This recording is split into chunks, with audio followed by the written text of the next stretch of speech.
तो इस वीडियो में हम देखेंगे चैप्टर नंबर 4। हमारा 11th स्टैटिस्टिक्स एंड इकोनॉमिक्स के वीके और ई बुक से 3 चैप्टर्स कंप्लीट हो गए हैं पिछले कुछ दिनों में। तो अब हम, क्योंकि हमने पहले चैप्टर में ही पढ़ा था कि कई सारे स्टेजेस होते हैं स्टैटिस्टिक्स के, उसमें से सेकेंड स्टेज है ऑर्गेनाइजेशन। ऑर्गेनाइजेशन ऑफ डेटा क्या है? Organisation of data refers to the arrangement of figures in such a form that comparison of the mass of similar data may be facilitated and further analysis may be possible। तो organisation of data क्या कहता है कि जब हम अपने जो भी डेटा हमने कलेक्शन वाले स्टेप में कलेक्ट किया था उनको हम इस तरह से अरेंज करते हैं कि मासेस का कंपैरिजन हो सकता है, और कंपैरिजन हो सकता है सिमिलर डेटा से, मतलब कि ऐसा ही किसी और एरिया का, किसी और स्कोप का डेटा हमारा कंपेयर हो सकता है। प्लस फर्दर एनालिसिस में भी पॉसिबल, हम इसको आगे एनालाइज कर सकते हैं। इस तरह से फैसिलिटेट करता है हमारा ये step. An important method of organization of data is to distribute these into different classes on the basis of their characteristics। उनके कैरेक्टरिस्टिक्स के बेसिस पे हम इनको अगर डिस्ट्रीब्यूट कर दें अलग अलग क्लास में, तो ये एक इम्पॉर्टेंट मेथड माना जाता है ऑर्गेनाइजेशन का, और इस मेथड को कहते हैं क्लासिफिकेशन ऑफ डेटा। क्या है क्लासिफिकेशन? मान लीजिए आपकी लोकेलिटी में 200 फैमिलीज हैं और आपने उनका data income, expenditure, education, religion, size of family etcetera के बेसिस पे कलेक्ट किया था। लेकिन आपके पर्पस के कारण किसी वजह से आपका ये डेटा काफ़ी कम यूज का रह जाएगा अगर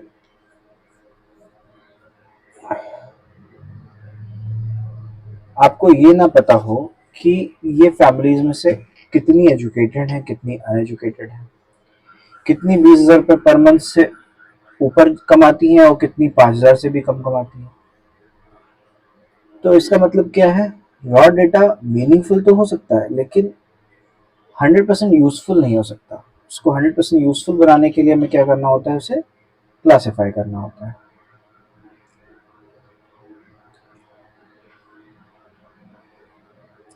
इसमें हम क्या क्या करते हैं? हम डेटा को अलग अलग ग्रुप में डिवाइड करते हैं, जैसे कि एजुकेशन के बेसिस पे हम कर सकते हैं कि एजुकेटेड, अनएजुकेटेड, या हम सिमिलैरिटी, जैसे ये था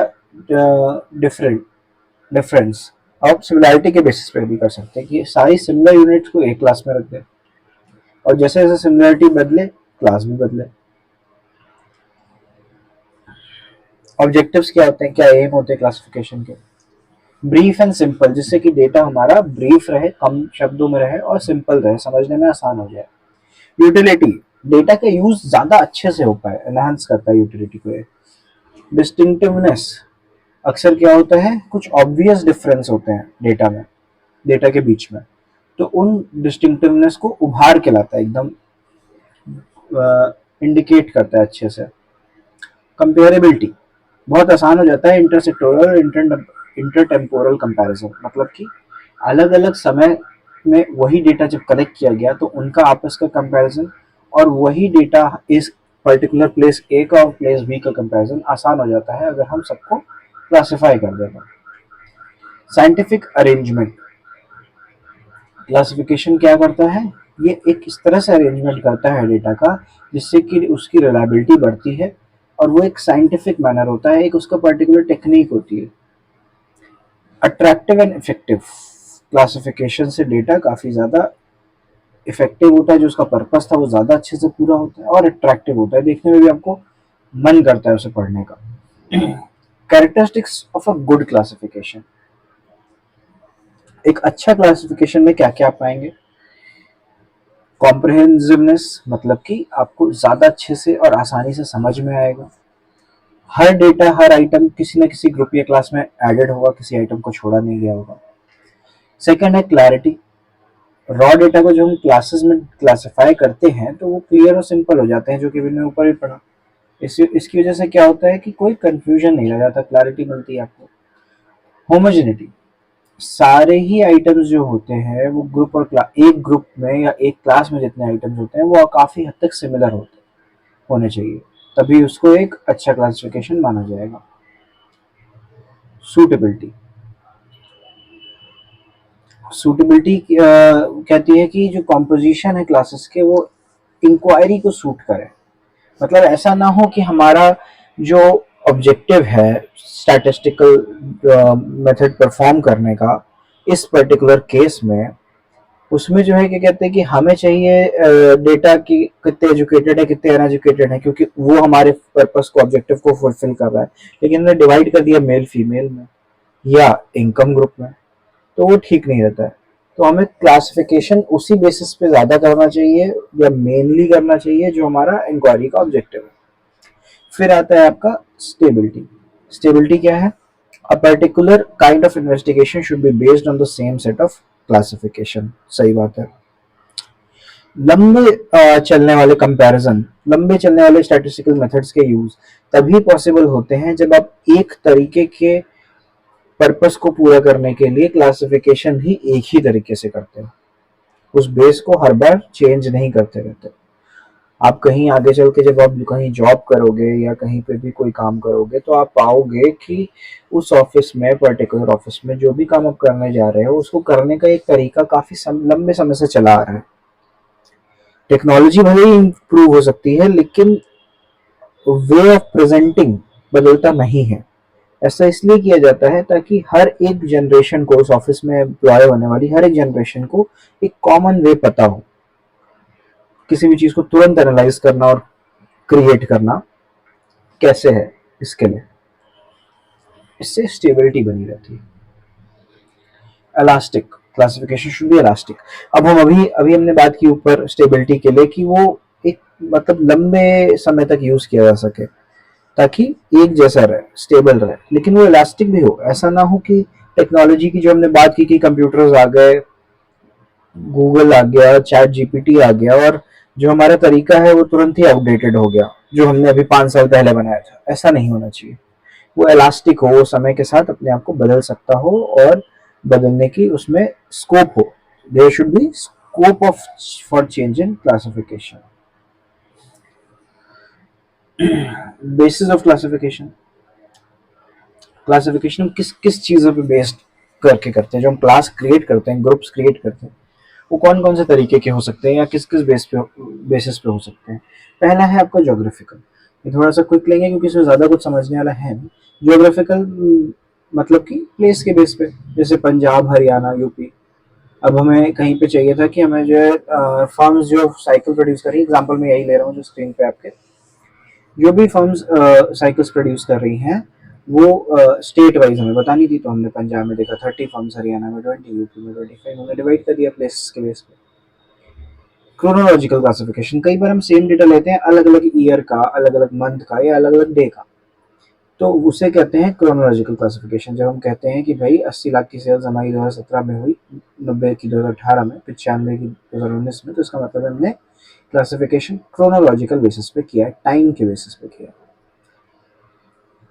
क्वालिटेटिव क्लासिफिकेशन, क्वालिटीज तो बहुत सारी हो सकती हैं, इसकी कोई लिमिट तो है नहीं, लेकिन फिर भी जब हम क्वांटिटेटिव नहीं बल्कि क्वालिटेटिव लेते हैं, जैसे कि आप ऊपर देख रहे थे अभी तक, क्रोनोलॉजी टाइम, ये क्या है? न्यूमरल।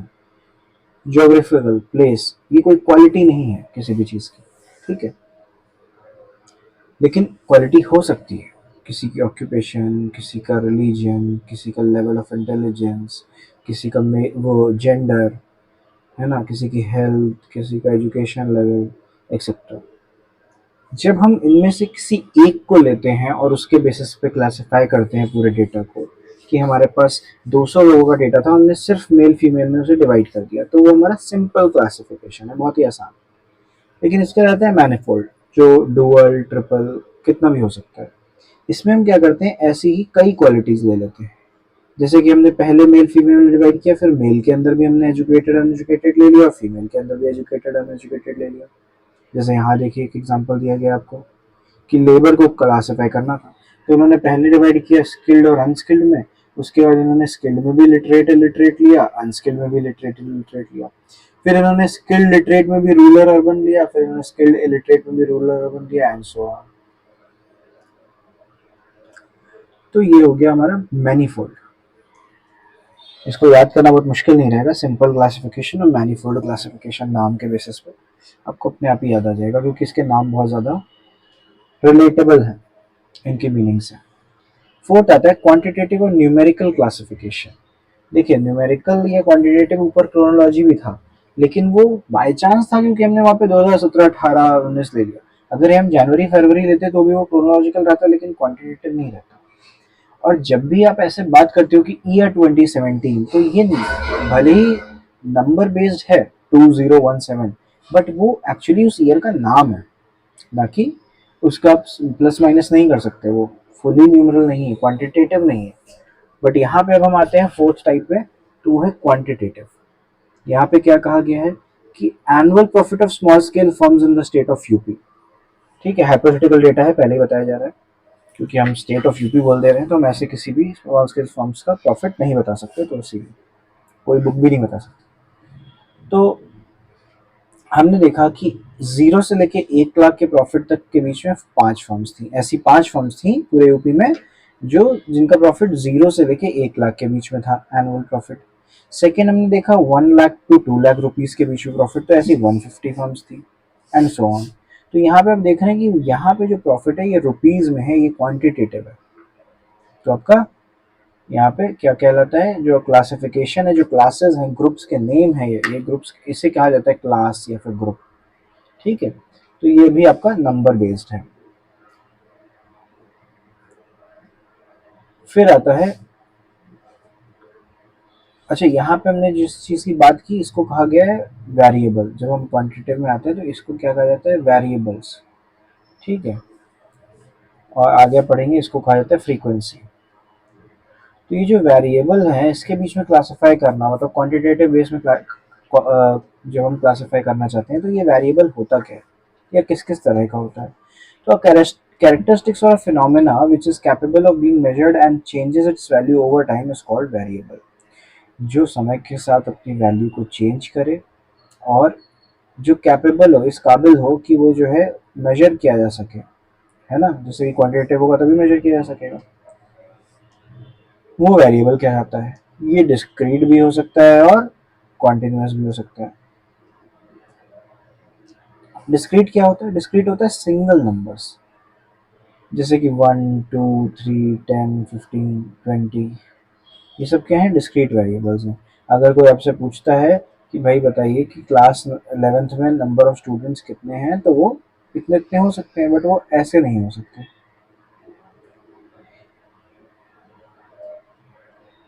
जबकि कॉन्टिन्यूस क्या होते हैं, कॉन्टिन्यूस डेसिमल में भी हो सकते हैं, ग्रुप्स में भी हो सकते हैं, या रेंज भी हो सकती है। जैसे भी आपने ऊपर देखा था 0 से 1 लाख प्रॉफिट, तो वो क्या थी, रेंज थी, तो उसको क्या कहेंगे, कंटिन्यूस वेरिएबल। या कोई कहे कि भाई बॉयज़ की हाइट किसी स्कूल में 5 feet 1 inch, 5 feet 2 inch, 5 feet 3 inch and so on, तो ये क्या है, कॉन्टिन्यूस है, ये सिंगल नंबर नहीं है ना। तो ऐसे सभी चीज़ें क्या कहलाई जाती हैं, कॉन्टिन्यूस वेरिएबल।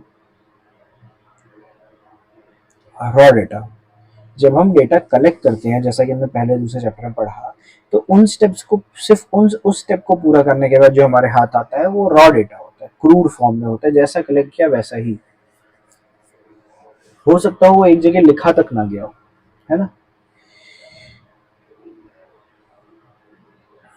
तो एक एग्जांपल दिया गया है कि 30 स्टूडेंट्स जो क्लास 11th के हैं, उनके स्टैटिस्टिक्स के मार्क्स हमने उठाए और ऐसे लिख दिए, देखिए किसी के 30 है, किसी के 25 है, 15 है, किसी के 30, किसी के 25 है, कुछ भी नहीं, सिर्फ एक जगह हमने 30 के 30 बच्चों के मार्क्स लिख दिए, अब किसका कौन सा है ये भी नहीं पता है। तो ये क्या है, रॉ डेटा है। इससे कोई मीनिंगफुल कंक्लूजन नहीं निकाला जा सकता है, कलेक्शन करने के बाद भी अभी ये स्टैटिस्टिक्स यूज के काबिल नहीं बनी। तो इसको क्या करते हैं, हम इसको स्टैटिस्टिकल सीरीज में कन्वर्ट करते हैं। सीरीज में कैसे कन्वर्ट करते हैं, दो तरीके हैं, दो तरीके की सीरीज होती है। एक होती है इंडिविजुअल सीरीज, जैसे ऊपर दिया है इसी में अगर हम इसको असेंडिंग से डिसेंडिंग ऑर्डर अरेंज कर दें, या जिस रोल नंबर पर जो व्यक्ति बैठता है उस रोल नंबर का, या जिस नाम का जो स्टूडेंट है उस नाम के आगे उसके मार्क्स लिख दें, तो क्या हो जाएगी, इंडिविजुअल सीरीज। थोड़ा सा मीनिंगफुल बनेगा डेटा। लेकिन यही हम कहें कि भैया 30 मार्क्स कितने लोगों के हैं, 25 कितने लोगों के हैं, 20 कितने लोगों के हैं, तो क्या हो जाएगा, फ्रीक्वेंसी सीरीज। ठीक है, हमने काउंट बता दिया कि भैया 20 मार्क्स वाले 5 बच्चे हैं, 30 मार्क्स वाले 3 बच्चे हैं, एक्सेट्रा। अब ये जो सेकंड नंबर पे फ्रीक्वेंसी, ये भी दो तरीके की फ्रीक्वेंसी होती है। एक होती है डिस्क्रीट या फ्रीक्वेंसी एरे, जिसका मतलब होता है सिंगल, जो हमारा वेरिएबल है वो सिंगल है। जैसे कि 25 मार्क्स वाले कितने, 26 मार्क्स वाले कितने, 30 मार्क्स वाले कितने, 32 मार्क्स वाले कितने। लेकिन यही हम कलेक्शन ला रहे हैं, हम कहें भाई 30 मार्क्स का पेपर था, ऐसे तो हम 30 अलग अलग मार्क्स लिखने पड़ेंगे, हमें जितने तरीके के मार्क्स बच्चे लाए उतने तरीके के हमें टेबल में वो क्लासेस बनानी पड़ेंगी। तो हमने कहा इसको ग्रुप कर देते हैं 5-5 के में, तब भी हमारा पर्पस पूरा होगा। पर्पस को देखते हुए ही ये सारे डिसीजन लिए जाते हैं, ये बात ध्यान रखिएगा। तो हमने कहा भाई 0 से 5 मार्क्स वाले कितने, 5 से 10 मार्क्स वाले कितने, 10 से 15 मार्क्स वाले कितने। तो वो क्या हो जाएगा आपका, वो हो जाएगा क्लास इंटरवल सीरीज या फिर फ्रीक्वेंसी डिस्ट्रीब्यूशन सीरीज। तो अब हम इन तीनों को पढ़ेंगे, मतलब कि जो हमने पढ़ा ऊपर कि इंडिविजुअल और फ्रीक्वेंसी, तो इंडिविजुअल क्या होता है और फिर फ्रीक्वेंसी के अंदर डिस्क्रीट और डिस्ट्रीब्यूशन क्या होता है। इंडिविजुअल होता है हमारा, जैसे ये देखिए, जैसे मैंने आपको बताया था कि रोल नंबर के बेसिस पे उन्होंने मार्क्स रख दिए कि फर्स्ट रोल नंबर वाले के 30 मार्क्स है, सेकेंड वाले के 25 है। फिर भी ये थोड़ा मीनिंगफुल हुआ डेटा, है कि नहीं। असेंडिंग या डिसेंडिंग ऑर्डर में हमने कर दिया भाई, देखिए तो भी ठीक है, तब भी इंडिविजुअल सीरीज है।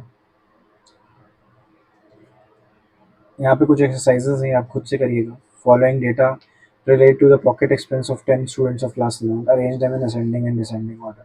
इतना तो कर लेंगे आप लोग, मुझे लगता है। फिर आता है फ्रीक्वेंसी सीरीज। फ्रीक्वेंसी सीरीज में दो टाइप्स हमने जाने अभी ऊपर, डिस्क्रीट और फ्रीक्वेंसी डिस्ट्रीब्यूशन। लेकिन कुछ कॉमन पॉइंट्स हैं इन सब में। क्या, ये है फ्रीक्वेंसी। ये फ्रीक्वेंसी क्या होता है, फ्रीक्वेंसी होता है number of times an item occurs. अभी हमने ऊपर देखा था कि 0 से 1 लाख प्रॉफिट के बीच 5 फर्म्स थी। तो इसका मतलब है कि ऐसा प्रॉफिट लाने वाली फर्म जिसका प्रॉफिट 0 से 1 लाख रुपए के बीच हो, ये कितनी बार रिपीट हुआ है, 5 टाइम्स। 5 फर्म्स ऐसी निकली हमारी, तो 5 क्या हो गई, फ्रीक्वेंसी हो गई। फिर आता है क्लास फ्रीक्वेंसी।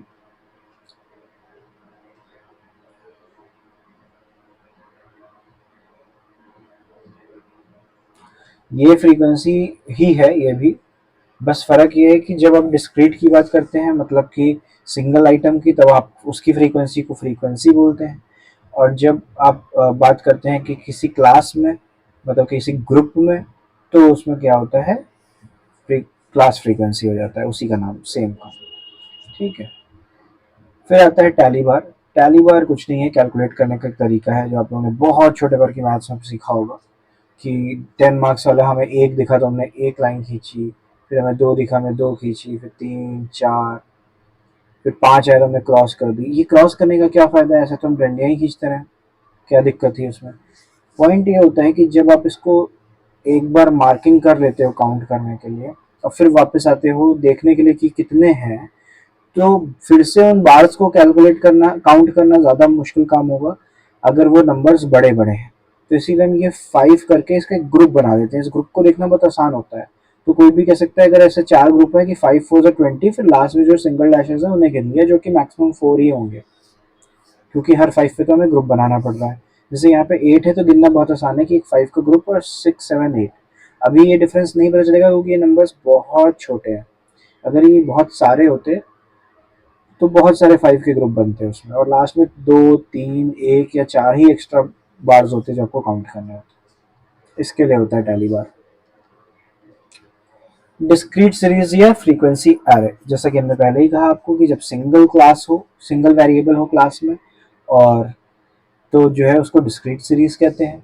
जैसे यहाँ पे उन्होंने दिखाया कि 11 मार्क्स लाने वाले 3 लोग, 12 मार्क्स लाने वाले 1 लोग, 14 मार्क्स लाने 4 लोग। यहाँ पे केवल फ्रीक्वेंसी है, क्यों, क्योंकि यहाँ पे वेरिएबल सिंगुलर है। लेकिन अभी हमने ऊपर पढ़ा था कि क्लास फ्रीक्वेंसी भी होती है। वो किस में आती है, फ्रीक्वेंसी डिस्ट्रीब्यूशन में, जहाँ पे एक लंबा स्केल होता है, लंबा ग्रुप होता है। जैसे 10 से 15 मार्क्स लाने वाले कितने लोग, 4 लोग। यहाँ वर्ड लिखा नहीं है, इसीलिए आपने देखा था कि मैं ध्यान दिया होगा कि ऊपर फ्रीक्वेंसी का क्लास फ्रीक्वेंसी में थोड़ा सा अटका, क्योंकि मुझे ये लगा कि ये क्या नई चीज़ आ गई। तब मैंने ध्यान दिया कि अच्छा, क्लास फ्रीक्वेंसी वर्ड इन्होंने इसकी फ्रीक्वेंसी को दे दिया, जो कि हम लोग ज़्यादातर आम भाषा में भी, आप लोग भी जैसे जैसे इस चैप्टर को इससे यूज टू हो जाओगे, आप लोग भी इसको फ्रीक्वेंसी ही बोलोगे, क्लास फ्रीक्वेंसी नहीं बोलोगे, क्योंकि क्लास तो इधर है कि नहीं पता ही चल रहा है ना। तो ये हो गई इसकी फ्रीक्वेंसी। 4 लोग थे जिनके मार्क्स 10 से 15 के बीच आए। आगे बढ़ते हैं। फ्रीक्वेंसी डिस्ट्रीब्यूशन और एरे के बीच में डिफरेंस कुछ खास नहीं, जो हम ऊपर आपको बता रहे थे, सिंगल वेरिएबल और ये ग्रुप्ड वेरिएबल। मेन फर्क अभी आ गया पढ़ोगे, जब आप पढ़ोगे कि ग्रुप्ड वेरिएबल ये फ्रीक्वेंसी डिस्ट्रीब्यूशन जिसे हम कह रहे हैं, ये भी बहुत टाइप्स के होते हैं। देखिए पहले तो आते हैं इसके अंदर के टर्म्स। जब आप फ्रीक्वेंसी डिस्ट्रीब्यूशन की बात करते हैं, यानी ये सेकंड वाले का, तब जो है बहुत सारे टर्म्स आपको पढ़ने पड़ते हैं। क्लास, क्लास होती है जो लेफ्ट साइड में आपकी डिस्क्रीट की जगह है, इंडिविजुअल वेरिएबल की जगह जो एक रेंज ऑफ वेरिएबल दिया हुआ है ना, वो क्लास है। क्लास की लिमिट्स क्या होती हैं? एक लोअर लिमिट होती है, जैसे इस क्लास में लोअर लिमिट क्या है 10 और अपर लिमिट क्या है 15, तो दो लिमिट्स होती है, एक लोअर एक अपर। फिर आता है मैग्नीट्यूड। अब ये इसकी रेंज जितनी भी जा रही है, जैसे कि यहाँ पे जा रही है 10 to 15, यानी 5 की रेंज है, तो हमने 15 माइनस 10 करके 5 निकाल लिया। ये 5 क्या हो गया? मैग्नीट्यूड हो गया। मैग्नीट्यूड वर्ड आपको याद रहे ना रहे, आई वर्ड आपको याद रखना है। ये सब आपने 10th की मैथमेटिक्स में, स्टैटिस्टिक्स में भी पढ़ा हुआ, केवल क्लास इंटरवल की बात कर रहा हूँ, कुछ भी नहीं। मिड वैल्यू क्या है भाई? L2 माइनस L1, यानी कि upper limit minus lower limit करते हैं तो मैग्नीट्यूड निकलता है। वहीं पे अगर हम दोनों का सम करके 2 से डिवाइड कर दें तो उनका मिड पॉइंट निकलता है। जैसे अगर कोई क्लास है 10 से 20, तो उसका मिड वैल्यू क्या है? 15 है। ठीक है, मिड वैल्यू की भी आगे जरूरत पड़ेगी हमें। ठीक है, इसका कोई खास काम नहीं है। अब आते हैं जो मैं आपसे बोल रहा था अभी थोड़ी देर पहले, कि फ्रीक्वेंसी डिस्ट्रीब्यूशन के भी बहुत टाइप्स हैं। अब आप सोच रहे होंगे क्या टाइप बना दे रहे हैं इसमें, वो भी 5-5। तो एक्सक्लूसिव सीरीज, एक्सक्लूसिव सीरीज वो होती है जिसमें जो अपर लिमिट है उसको भी हमने एक्चुअल में इंक्लूड नहीं किया होता है फ्रीक्वेंसी काउंट करते टाइम। मान लीजिए कि 10 से 14 के बीच में 4 लोग थे, ऐसे 4 लोग जो 10 से 14 के बीच में मार्क्स लाए, बट हम इसे लिख रहे हैं 10 से 15, ताकि ऐसा ना लगे कि कोई डेसिमल प्लेस वैल्यू छूट गई। अभी हम यहाँ 10 से 14 लिखते, फिर 15 से 20 लिखते, तो मार्क्स तो 14.5 भी आ सकते हैं। कोई क्वेश्चन पुट कर सकता था कि भाई ये 14.5 मार्क्स वाला व्यक्ति कहाँ गया, अगर हमने यहाँ पे 10 से 14 लिखा होता तो वो तो यार ना यहाँ काउंट हो रहा होगा ना यहाँ काउंट हो रहा होगा। तो इसीलिए हम इसका नाम ऐसे रख रहे हैं कि 15, 15 से 20, 20 से 25, बट हर केस में जो अपर लिमिट है वो यहाँ नहीं, यहाँ कैलकुलेट हो रही है। तो इसीलिए इसको क्या कहा गया? एक्सक्लूसिव सीरीज, क्योंकि इसमें अपर लिमिट एक्सक्लूड हो जा रही है, हटा दी जा रही है। उससे कम 14.9 तक के जो लोग हैं वो यहीं पे। फिर आता है इंक्लूसिव सीरीज। इंक्लूसिव सीरीज में क्या होता है? ऊपर और नीचे नंबर अलग कर दिया जाता है, क्योंकि उसमें वो इंक्लूड हो रहा होता है। जैसे 10 से 14 वाले 4 लोग, 15 से 19 वाले 5 लोग। अब यहाँ पे अब जरूर सोच रहे होंगे कि भाई 14.5 अब कहाँ गया, तो ये मार्क्स है, हो सकता है राउंडेड ऑफ हो। आगे कुछ ऐसी भी चीजें आ सकती हैं, अभी आपको केवल एग्जाम्पल के तौर पे दिखाया जा रहा है इंक्लूसिव और एक्सक्लूसिव का मतलब समझने के लिए। यहाँ पे लोअर और अपर लिमिट सब इंक्लूडेड है, यहाँ पे भी लोअर और अपर लिमिट सब इंक्लूडेड है, इसलिए ये इंक्लूसिव सीरीज है। तो एग्जाम्पल की वजह से अभी आपको उतना डिटेल में नहीं जा रहा है, लेकिन अक्सर बहुत सारी चीज़ें ऐसी होती है जो केवल नेचुरल नंबर्स में ही होती है, तो वहाँ पे 14, 10 to 14 और 15 to 19 लिखना सही है, गलत नहीं है। अब बात आती है, अगर कोई सीरीज हमें इंक्लूसिव दी हो और हमें एक्सक्लूसिव में कन्वर्ट करना हो, जैसे यही वाली, इसको जब आप एक्सक्लूसिव में कन्वर्ट करोगे तो कैसे करोगे? तो यहाँ पे आता है डेसिमल। आप क्या करते हो, यहाँ 14 था, यहाँ 15 था, आपने दोनों का मिड पॉइंट निकाला, 14.5 आया, ऊपर नीचे लिख दिया। सिमिलरली यहाँ, सिमिलरली यहाँ। और आप देख रहे थे कि हर लिमिट में, अपर लिमिट में 0.5 ऐड हो रहा है, लोअर लिमिट में 0.5 घट रहा है। यहाँ पहले 15 था, 14.5 हो गया, या 14 था या 14.5 बढ़ के हो गया। तो आपने क्या किया कि ये जो लास्ट लिमिट है जिनके लिए आपके पास दूसरी लिमिट नहीं है, उसमें भी सेम चीज़ कर दी कि 0.5 घटा दिया 10 में से, और 34 में 0.5 बढ़ा दिया।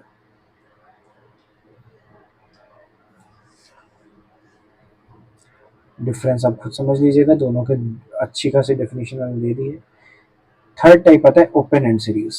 यहाँ पे जो सबसे पहला क्लास और सबसे आखिरी क्लास होता है उसको उसके दोनों एंड नहीं डिफाइन किए होते हैं। पहले क्लास का लोअर लिमिट और लास्ट क्लास का अपर लिमिट ओपन छोड़ दिया होता है। जैसे यहाँ पे लिखा है बिलो 5 का मतलब 5 से नीचे जो कुछ भी हो सकता है वो सब। सिमिलरली 20 एंड अबव मतलब कि 20 के ऊपर जो कुछ भी हो सकता है वो सब। ठीक है।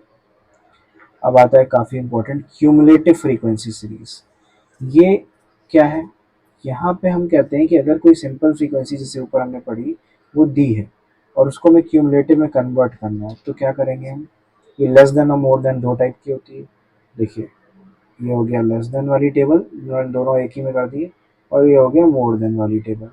Less than 10, less than 15, less than 20, less than 25 कितनी फ्रीक्वेंसी है? नंबर ऑफ स्टूडेंट मतलब कि यहाँ पे क्या है? फ्रीक्वेंसी। तो यहाँ पे हमने देखा कि 5 to 10 मार्क्स आने वाले 3 लोग थे, यानी कि 10 से कम वाले कितने हैं? 3 ही हैं। तो उन्होंने 3 एज इट इज लिख लिया। लेकिन जब हम इसको कह रहे हैं कि लेस देन 15 वाले, तो इसमें 10 to 15 वाले भी लेस देन 15 है और 5 to 10 मार्क्स लाने वाले भी लेस देन 15 है, तो हम इन दोनों को ऐड अप कर देंगे। ठीक है, ये हमने कर दिया 8 और 3 11। अब लेस देन 20 में क्या होगा? फिर 15 to 20 वाला भी आएगा और ऊपर का जितना भी 11 था वो भी आएगा। तो इसीलिए हमने यही 11 यहाँ रखा और 9 जो कि हमारा 15 to 20 वाला था 9 वो भी जोड़ लिया। So on. जब हम ऐसा करते हैं तो क्या होता है? फ्रीक्वेंसी ऊपर से नीचे में ये जोड़ते जा रहे हैं और लेस देन लिखते जा रहे हैं, तो हमारा less than type cumulative frequency series हो गया। और जब हम मोर देन लिखते हैं और नीचे से ऊपर जाते हैं, देखिए यहाँ पे नीचे 4 है, वहां पे ऊपर 3 मैच हो रहा था, यहाँ पे नीचे 4 मैच होगा आपका। ये देखिए 4, क्योंकि मोर देन में क्या है भाई? मोर देन 25, मोर देन 25 तो केवल 4 लोग हैं ना, बाकी सब तो 25 से छोटे हैं। तो हमने यहाँ पे 4 लिख लिया। ये 8 - 4 गलत लिखा हुआ है, ऐसे नहीं किया जाता है। ये आप तभी कर सकते हो जब आप 28 पे पहुंच चुके हो यहाँ। और ज़रूरी नहीं है कि हर बार लेस दैन से मोर दैन बनाना हो सकता है सिंपल से ही बनाना। ठीक है, तो 25 से ज़्यादा 4 है, फिर 20 से ज़्यादा ये 4 प्लस और, ठीक है, इसका भी 4 ही था, तो 4 4 8 हो गया, एंड सो ऑन। ठीक है, आप ऊपर करते जाते हो इसको, तो इसको बोलते हैं more than type cumulative frequency series. ठीक है, कन्वर्जन देख लीजिए कैसे हो रहा है, बिल्कुल जैसे ऊपर हुआ उसका अपोजिट। लास्ट आता है मिड वैल्यू फ्रीक्वेंसी सीरीज। आपको क्लास दी नहीं जाती है, आपको मिड वैल्यू बता दी जाती है। आपको खुद समझना होता है कि मिड वैल्यू 5 15 25 है, यानी 10 10 का डिफरेंस है, तो क्लासेस के बीच में गैप भी 10 का होगा, और क्लासेस के बीच के गैप को ही हम 2 से डिवाइड करते हैं तो हमारी मिड वैल्यू निकलती है। यानी कि अगर क्लास का गैप 10 का है तो 5 इसके ऊपर होगा और 5 इसके नीचे होगा, तो बन जाएगी हमारी क्लास। तो हमने 5 से 5 माइनस किया 0, और 5 में 5 जोड़ा 10, तो 0 से 10 कितने लोग हैं? 6 लोग हैं। ठीक है, ये 6 नहीं दिख रहा होगा अभी आपको, मिट गया होगा, वीडियो बैक करके देख लीजिएगा। फिर ऐसे 15 में क्या हो जाएगा? 10 से 20, 5 घटाया 5 जोड़ा, कितने लोग हैं? 5 लोग। तो ये होती है मिड वैल्यू फ्रीक्वेंसी सीरीज। ठीक है, ये पहले से मिड वैल्यू दी हो सकती है, हो सकता है इसको मिड वैल्यू में कन्वर्ट करने के लिए कहा जाए। देखिए जितने भी न्यूमेरिकल्स हैं, है ना, अभी आपके न्यूमेरिकल्स बढ़ते ही चले जाएंगे आगे के चैप्टर्स में। उन न्यूमेरिकल्स के लिए हम अलग से 2 से 3 चैप्टर या 2 से 3 वीडियोस बनाएंगे, जिससे कि आपकी उसकी प्रैक्टिस हो पाए। अभी हम थ्योरी पे ही रहेंगे, क्योंकि न्यूमेरिकल्स की प्रैक्टिस इस पे नहीं की जा सकती जिस पे मैं अभी वीडियो बना रहा हूँ, जो हार्डवेयर प्लस सॉफ्टवेयर में यूज़ कर रहा हूँ। इस पे अभी अकाउंट्स और स्टैटिस्टिक्स के जो लेंदी न्यूमेरिकल्स हैं वो नहीं पॉसिबल है एक्सप्लेन करना। तो पहले मैं थियोरेटिकल पोर्शन कवर करना चाहता हूँ, जैसे कि इकोनॉमिक्स हो गया, थ्योरी पोर्शन, और बिजनेस स्टडीज़ हो गया। ठीक है, इसके बाद ही मैं इस पे जाऊँगा और उसको मैं अलग तरीके से रिकॉर्ड और अपडेट करूँगा। तो आज के लिए इतना ही, इस वीडियो के लिए इतना काफ़ी है। ठीक है, आगे हम चलेंगे बाद में चैप्टर 5 पे अगले वीडियो में, और इसी तरह से हम इसे जल्दी ही कंप्लीट कर देंगे।